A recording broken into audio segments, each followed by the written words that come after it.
都有 Christmas tree，但是嘛，只包下的有找到，但是嘛，古包了的古3年，找了老是些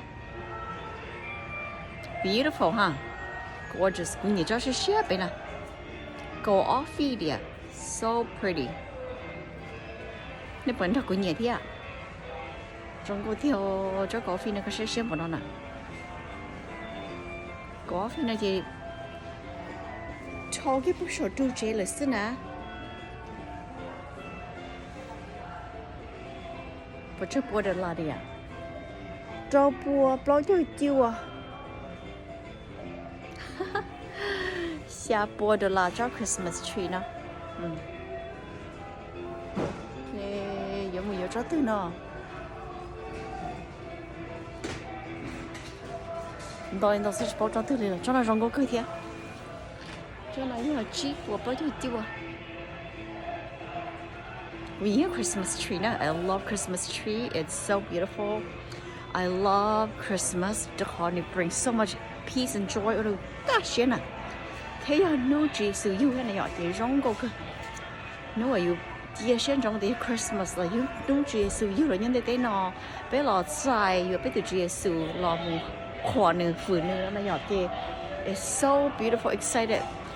Which boy they good near any other holiday besides Christmas? Christmas is our favorite.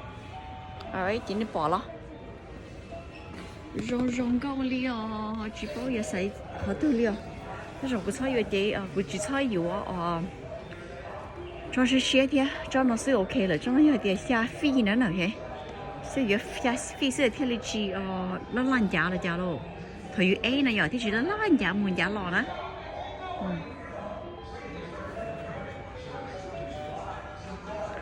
วันนี้เจ้าว่าอย่าเลยหนูตั้งนั่งหนูตื้อใจเลยหนอนะอย่าก็หมูจ้อยก็จีเอสนะที่จีละละว่ามูรู้ตั้งจะเรามูนี่เนาะcozyมูหล่อนะที่จีนี่ว่าเราอยากเขาเดียที่ถอดเจก็อยู่เจ้าตั้งแล้วนะอย่าเจหนูตื้ออยู่เรา cozy 印度事情หนูตื้อตัวเลยนะอย่าฮะเจจงชาเจก็อยู่เจ้าว่าหนูตื้อเบลแอนนี่น้องเลยนะ Okay so I think到找到也只包也比好多人呢，也古啥些古也年找到，也叫到那些那种那的有没有 Christmas tree，